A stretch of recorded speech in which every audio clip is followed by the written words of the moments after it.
Hello भाई लोग। आज मैं लेके आया हूं एक एनर्जी चार्ज करने वाली कविता।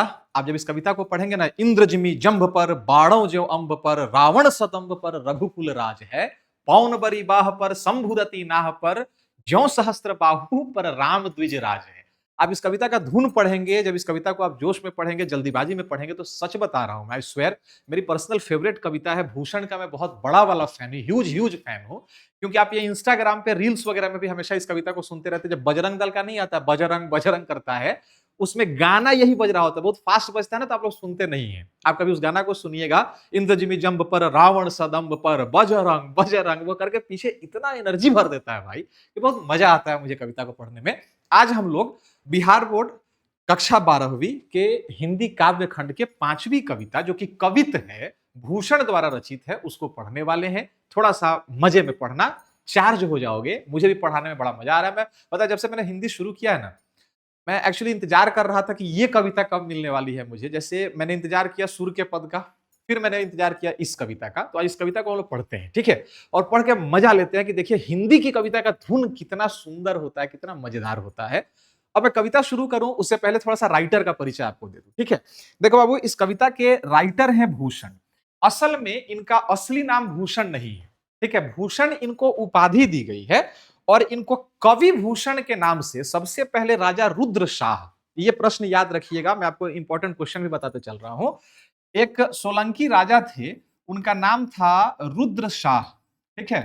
तो रुद्र शाह ने इनको कवि भूषण की उपाधि दी थी। ये चार भाई थे, और कवि भूषण का जो भूषण शब्द है, भूषण का मतलब विभूषण, मतलब श्रृंगार, ये भूषण शब्द इतना प्रचलित हो गया कि इनका जो मूल नाम है वो नाम गायब ही हो गया। ना आपको मालूम है, ना मुझे मालूम है।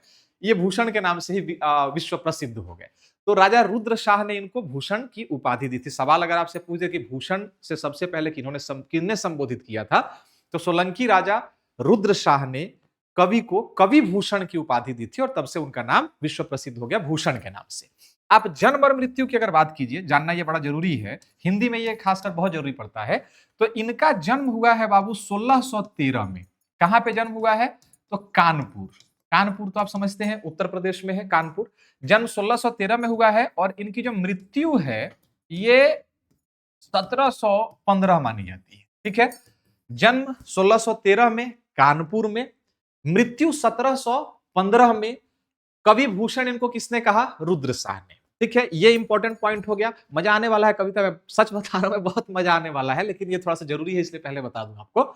अच्छा, उसके बाद आगे इसमें कुछ और चीज समझने वाली क्या है, तो इनको कुछ लोग आश्रयदाता भी रहे हैं। आश्रयदाता का बाबू मतलब क्या होता है? जैसे उस समय में, जब मतलब प्राचीन भारत में आप जाएंगे, तो जब राजा महाराजाओं का दौर हुआ करता था 16वीं 17वीं सदी में, और ये तो दोनों ही समय में जिए हैं, तो उस समय कवियों के ऊपर बहुत बंदिश होती थी, बहुत पाबंदी होती थी। जैसे मुगल काल अगर चल रहा है मान लीजिए, तो मुगल काल में कोई मुगल शासक क्यों ही चाहेगा कि कोई किसी हिंदू राजा की तारीफ करे, प्रशंसा करे।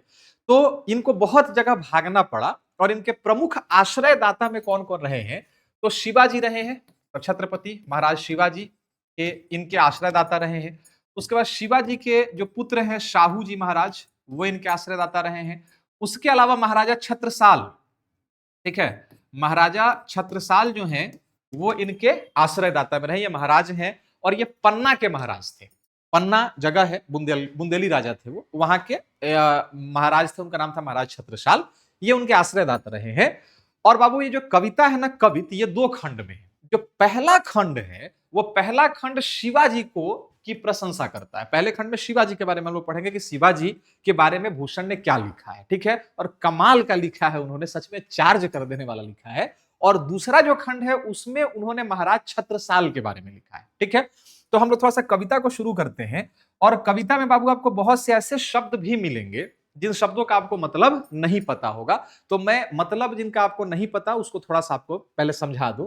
जैसे आप इस कविता का एक बार धुन देखेंगे कैसे है। इस कविता का धुन क्या है कि इंद्र जिमि जंब पर बाणों ज्यों अंब पर रावण सदंभ पर रघुकुल राज है, पौन बरी बाह पर शंभुरति नाह पर ज्यों सहस्त्र बाहु पर राम द्विज राज है, ठीक है। एक एनर्जेटिक वीर रस वाली कविता है। इसको समझिए। देखिए, ये शिवाजी को एक्सप्रेस करते हैं कि मेरे शिवाजी, मेरे छत्रपति कैसे हैं।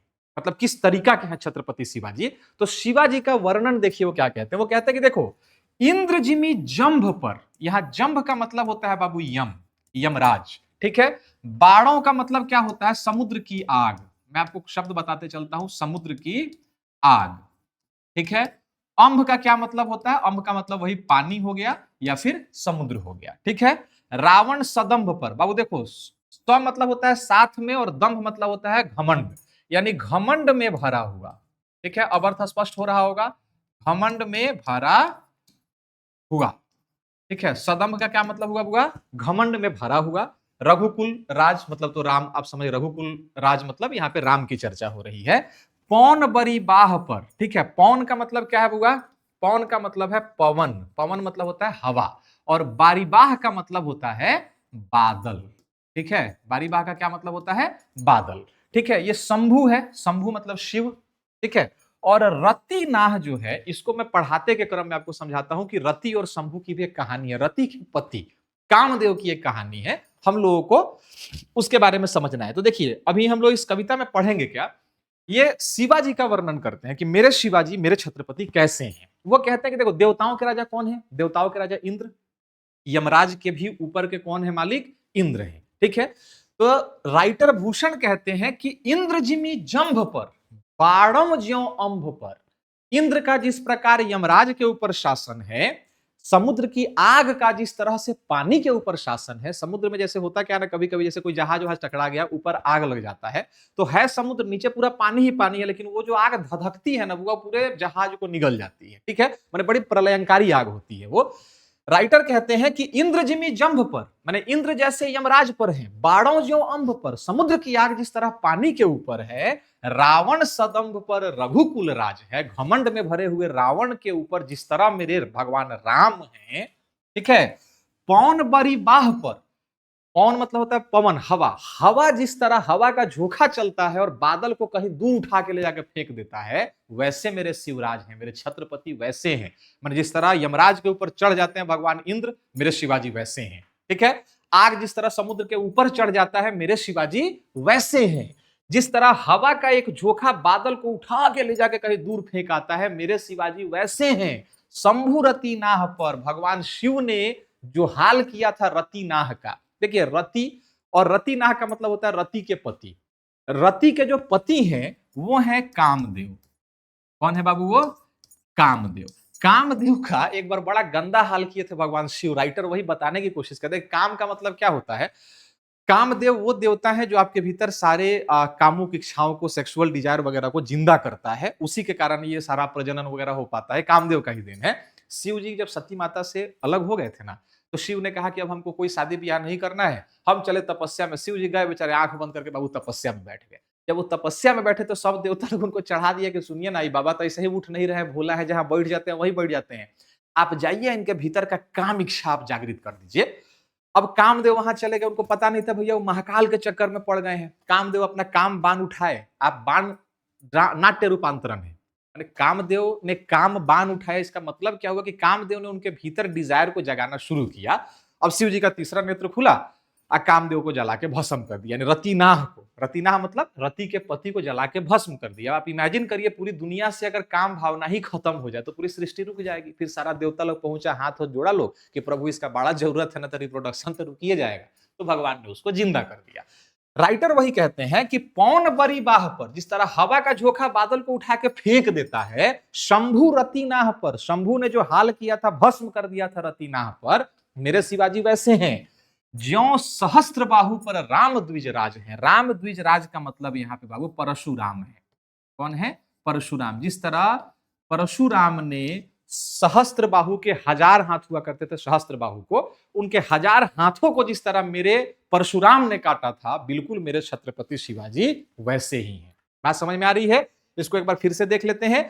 इंद्रजिमी जंभ पर, बाणों जो अंब पर, इंद्र जैसे यम पर है, आग जैसे पानी पर है, रावण सदंभ पर रघुकुल राज है। घमंड में भरे हुए रावण का जो हाल मेरे राम ने किया था, पौन बरीबाह पर, यानी बारीबाह मतलब बादल, बादलों को उठा के जिस तरह हवा का झोंका दूर पटक देता है। शंभु रतिनाह पर, जिस तरह शंभु गुस्सा में आकर रतिनाह को भस्म कर देते हैं, जिस तरह सहस्त्र बाहु के 1000 बाह को परशुराम ने काटा था, ठीक है, और भी कुछ उपमाएं देते हैं।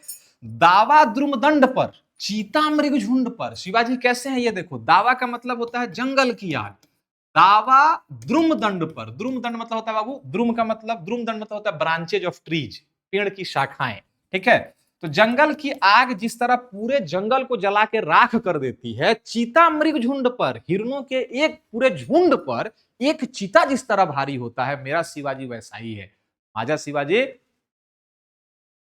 पता नहीं आगे मराठी नहीं आती। ठीक है, तो चीता मृग झुंड पर, भूषण वितुंड पर जैसे मृगराज है। मृगराज का बाबू क्या मतलब होता है? मृगराज का मतलब होता है शेर। देखिए, जिस तरह जंगल के सारे जंगल को जलाने के लिए एक जंगल की आग काफी होती है, चीता, एक चीता काफी होता है सारे हिरण के समूह को खत्म करने के लिए। भूषण वितुंड, जिस प्रकार बड़े से बड़े हाथी का नाश करने के लिए एक शेर काफी होता है, तेज तम अंश पर, कान्ह जिमी कंस पर, मतलब जिस तरह एक रोशनी, सूरज की एक किरण, तम मतलब अंधकार को मिटाने के लिए काफी होती है, कंस को मारने के लिए एक छोटा सा कान्हा जिस तरह काफी होता है, यो मलेच्छ वंश पर शेर शिवराज है। उसी तरह ये सारे के सारे मुगलों का नाश करने के लिए एक शेर, एक शिवराज मेरा काफी है। बात समझ में आ रही है? इसको एक बार फिर से देख लेंगे कविता को। जिनको प्रॉब्लम होगी कमेंट सेक्शन में काइंडली लिख के बताइएगा। और हाँ, कमेंट में एक सवाल का जवाब जरूर दीजिए आप कि भैया भूषण की उपाधि कवि को किसने दी थी। ठीक है, ये इंद्रजिमी जंभ पर, बाणों ज्यों अंब पर, रावण सदंभ पर, रघुकुल राज है। क्लियर? जिस तरह इंद्र यमराज पर, बाणों आग जिस तरह पानी के ऊपर, घमंड में भरे हुए रावण के ऊपर एक राम काफी है। जिस तरह बादलों के झुंड को हटाने के लिए हवा का एक झोंका, एक पवन काफी है। जिस तरह से रतिनाह को मिटाने के लिए एक शिव की तीसरी नेत्र काफी है। जिस तरह सहस्त्र बाहु के हजारों बाह को काटने के लिए एक परशुराम काफी है, ठीक वैसे ही जैसे जंगल की आग पूरे जंगल को जला के राख करने के लिए काफी है, जैसे एक चीता पूरे मृग झुंड का नाश करने के लिए काफी है, जिस प्रकार एक मृगराज, एक शेर बड़े से बड़े हाथी को मारने के लिए, खत्म करने के लिए काफी है, जिस प्रकार सूरज की रोशनी अंधकार को मिटाने के लिए काफी है, जिस प्रकार कंस को मारने के लिए कान्हा काफी है, ठीक वैसे ही इस पूरे मलेच्छ वंश, मुगल वंश, मुगल की बात हो रही है, इस पूरे के पूरे मलेच्छ वंश पर एक शेर शिवराज मेरा शिवाजी राजे, ये काफी। ठीक है, ये यहां पे इन्होंने शिवाजी की चर्चा कर दी। ठीक है, अब जो दूसरा खंड है इसी कविता का, दूसरा ही खंड जो भी मैं पढ़ाने जा रहा हूं, थोड़ा सा आराम से रहेंगे बाबू। पसंद आ रहा हो तो कृपया जरूर बताइएगा कि कविता ये कैसी है, आपको कैसी लगी। मुझे तो पर्सनली बहुत अच्छी लगती है। ठीक है, अब इसके दूसरे खंड में वो महाराज छत्रसाल की चर्चा करते हैं। ठीक है, अब छत्रसाल जो है उनकी चर्चा में इन्होंने क्या क्या लिखा है, इसको थोड़ा सा हम लोग देखते हैं। ठीक है, देखिए छत्रसाल की चर्चा में खंड दूसरा देखेंगे कैसे कहते हैं। दूसरे खंड में ये कहते हैं बाबू, यहां ध्यान देंगे, निकसत मयान ते मयूखई।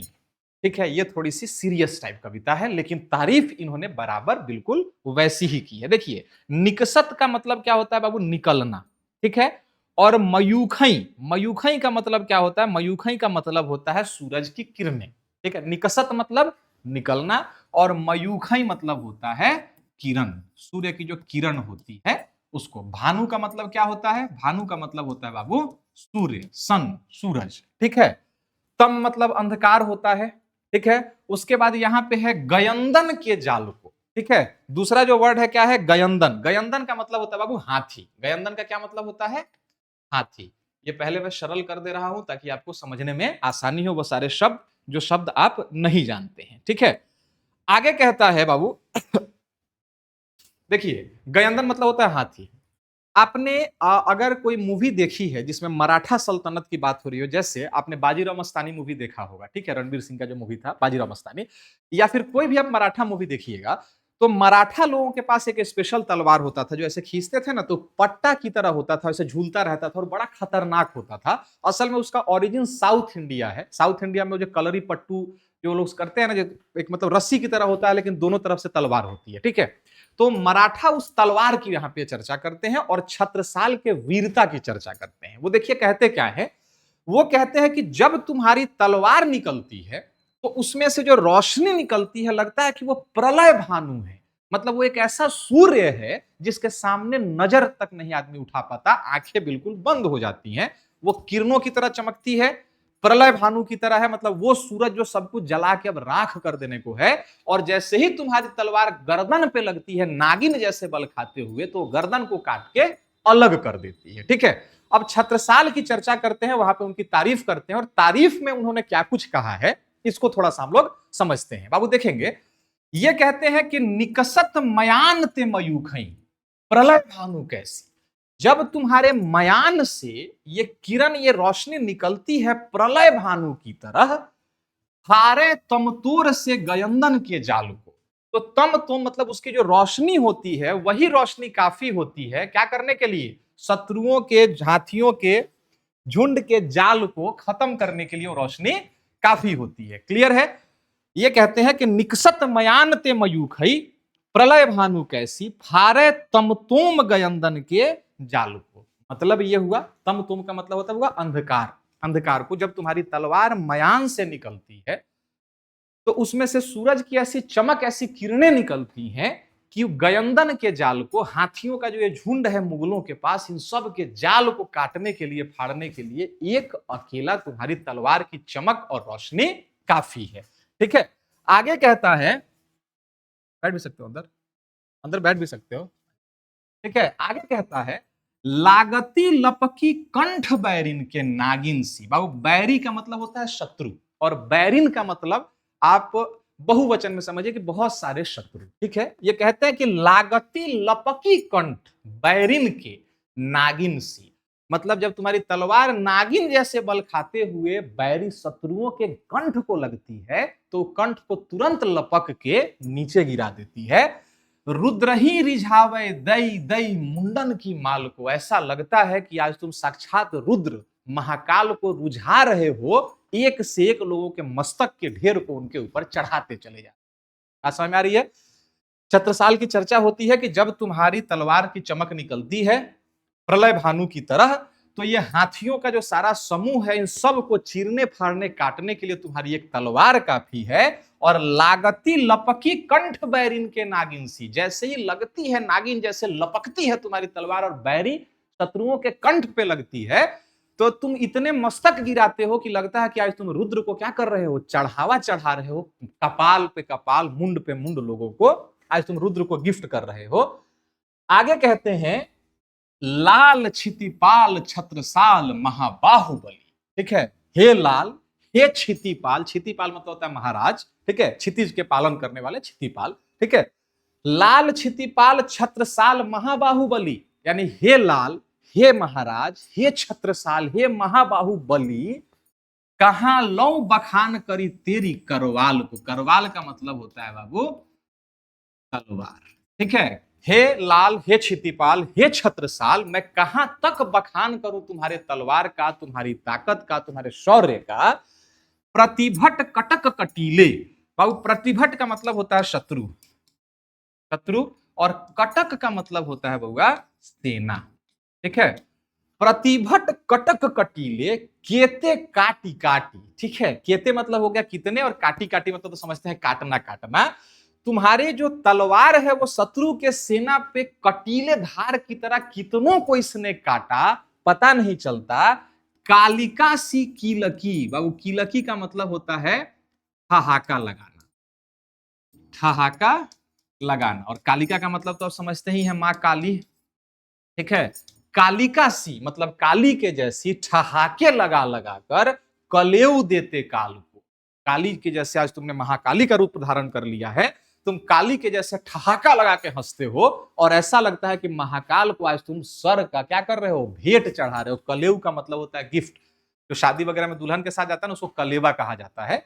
तो राइटर कहते हैं, सुनो, लाल क्षितिपाल छत्रसाल महाबाहुबली, कहां लोग बखान करी तोरी करवाल को, यानी हे लाल, हे क्षितिपाल, हे छत्रसाल, कहां तक बखान करूं मैं तुम्हारे तलवार का।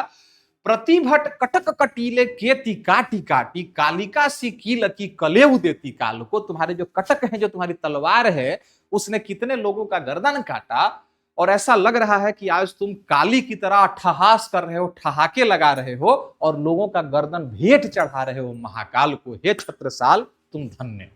ठीक है, तो पहली कविता में पहले खंड में इन्होंने शिवाजी की चर्चा की थी, दूसरे खंड में इन्होंने छत्रसाल यानी जो दोनों इनके आश्रयदाता हैं, इन्होंने दोनों आश्रयदाता की चर्चा कर दी, उसका वर्णन कर दिया और यहां पे उस कविता को उन्होंने संपूर्ण किया। ठीक है, आप कमेंट सेक्शन में जो बाबू दो मैंने सवाल पूछा, उस सवाल का जवाब जरूर लिख के बताइए।